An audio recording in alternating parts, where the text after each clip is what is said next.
TV.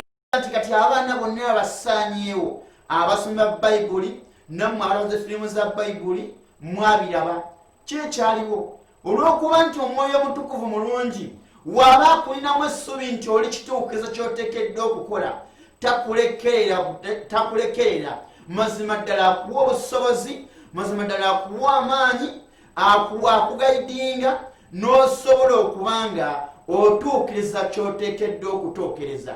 Era mu kaseera kennyini ako omusajja Musa we yali nga mwana muto bamuteeka mu kibaya ne bamuteeka ku mugga naye n'amazzi tegamba lwaki kubanga yaliko okwagala kwa Katonda. Muliriza ekyokubiri bamala muteeka mu kibaya amazzi tegabbika kumubbikayo eri wansi mu nnyanja oba mu mugga nedda ne Mukama Katonda bulijjo akupangira pulaani esinga pulaani Mukama bulijjo akupangira ekyamagero ekisinga ku kyobaddenga nakyo mulijjo mu linnya lya Kristo Yesu.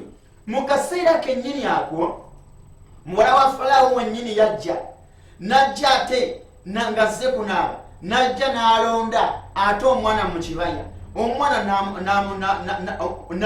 n'amukuza n'amulabirira nowooza olaba ababadde bakunoonya okukumalawo obulamu bwo olw'erinnya lya Yesu be bagenda ofuuka mikwano gyo nnambeemu.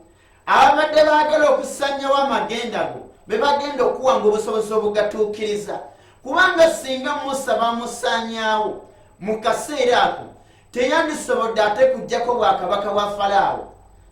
Yesu yeebazibwe. Naye ate tukiraba ne ku mulundi guno gwennyini ku mulembe gwa Kerode kabaka ne Yesu Kristo ng'azaaliddwa ate era omusajja Kerode kabaka awadde etteeka nti abaana bonna basaanyizibwewo. Ndowooza okiraba. Njagala okugamba nti Sitaani anoonya muntu alina amagenda amalungi. Sitaani anoonya abantu abalina omulamu omulungi bayagala okuzza emabega bayagala okukuba bayagala okunafuya. Njagala okugamba nti osobola okuba mwana muwala ng'oli awo otandise okusaba otandise okudda eri Katonda obadde onywa mwenge nga tebakwogerera obadde okola obwamalaaya nga tebakuvumirira naye kati otandise okudda eri Katonda bagamba nti olalusi bagamba nti mazima ddala oyonoonese era mazima ddala kolokose owedde nga bakumalamu essuubi. Tegeera nti kyokoze kye kisinga obulungi. Oyinza okubadde muvubuka oli awo ng'onywa enjayi nga tebakwogera onywa omwenge tebakuvumirira oli abisiyaga bakulabanga osanyusa basanyuse naye ate woolokose n'okyuka nodda onootaka okumanya amakubo ga Katonda n'emikono gyo gikukyayi. Njagala okugamba nti teweeraliikirira kubanga Mukama wange Yesu yogera mu kitabo kya Matayo essuula ye 19:29 nti oba waleka ekyalo oba emikwano oba ab'eŋŋanda oba abakitawo abanyoko ku lw'erinnya lye ojja kuweebwa 10 wano ku nsi ne mu baka ba Katonda olifuna obulamu butaggwaawo. Erinnya ntali gwe nywera Katonda wo gye wakkiriza oyo Kristo Yesu. Njagala okugamba gwe mwana wa Katonda mpuliriza. Sitaani bw'obanga tonnafumbirwa taba na tabu ayagala obeera nga bakwendako bwenzi waagira naye kasitoo kyatula nti nafunye omusajja mpasa nga Sitaani alinnya ku mitwe gy'abantu be ku kitundu okwo nga bagamba omusajja oyo nti omukyala gy'ogenda owasa mwenzi nnyo omukyala gy'ogenda owasa yakazala abaana 6 omukyala gy'ogenda okwasa liketi siraani waba afunye omusajja bafa bufi ye bannange yafumbirwako eriye omusajja ali ombega n'ayavuwala. Ebyo bigambo by'abantu towuliriza nawe omusajja agenda otwala oyo towuliriza kola ekiri munda mu ggwe ne Katonda wo. Haleluya. Yesu Kristo yeebazibwe kubanga atuwa ebigambo ebirungi bulijjo kubanga ayagala tubeere baddembe wano ku nsi.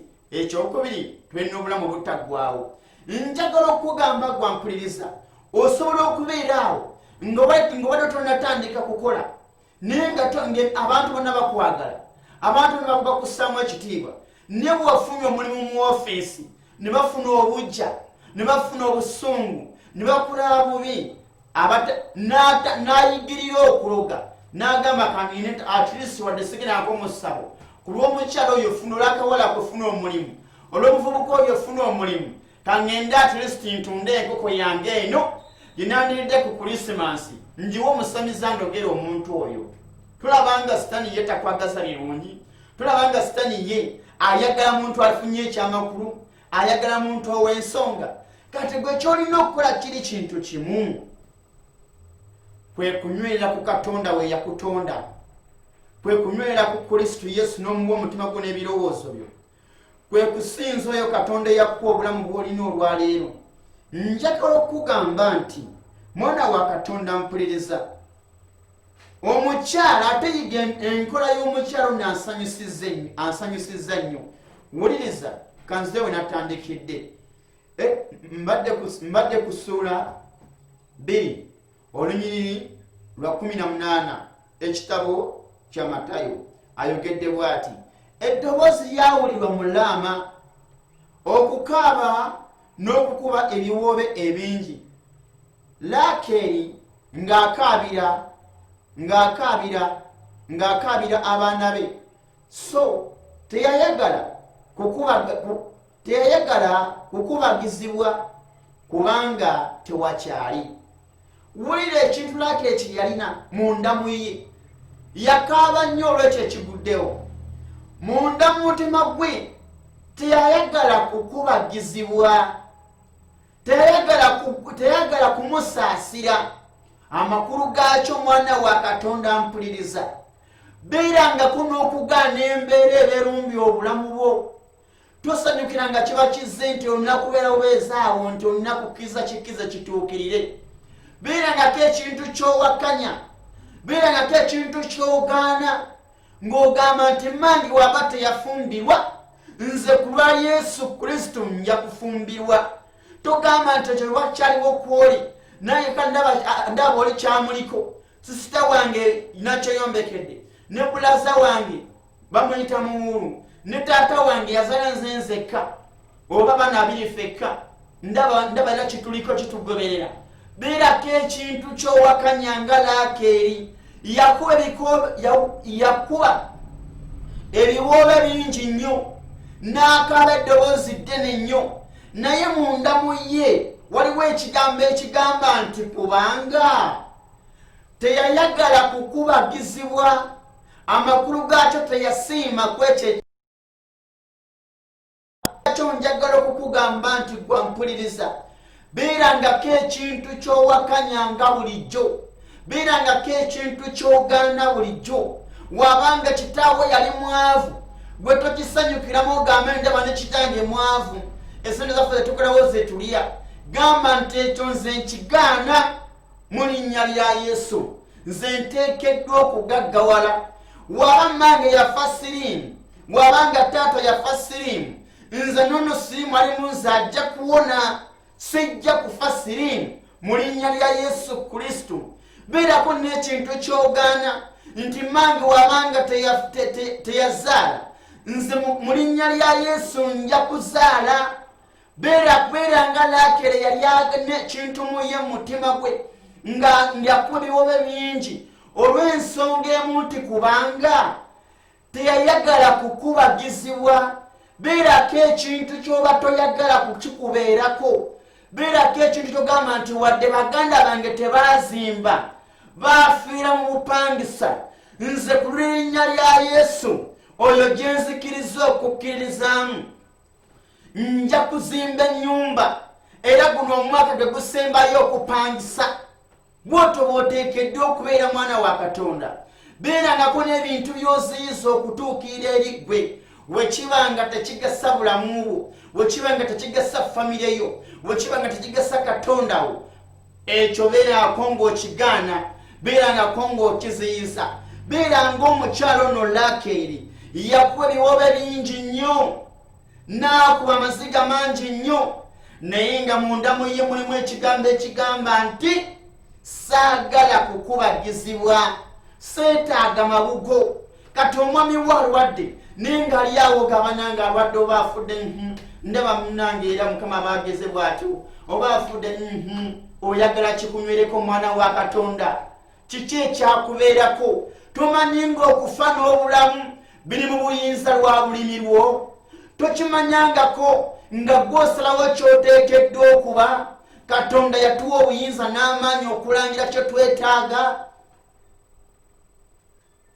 Njagala okugamba gwampuliriza, mwana wa Katonda ali ku mpewo za ITV, gwali Dubai yampuliriza, oli nga yakuwambira yakusiba, omazeeyo omwaka mulamba, pasipoti yo baagiwamba. Olw'erinnya lya Yesu gamba ekyo nkigaana.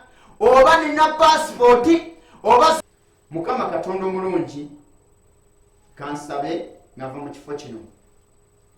Omuyinza ebintu byonna, Mukama Katonda atonda eggulu n'ensi, nsabira abantu bano obeere ng'obasimulula, obeere ng'obalokola, obeere ng'obawa okusalawo kwekyo kyabeetaaga, obawe ebirungi mu bulamu bwabwe.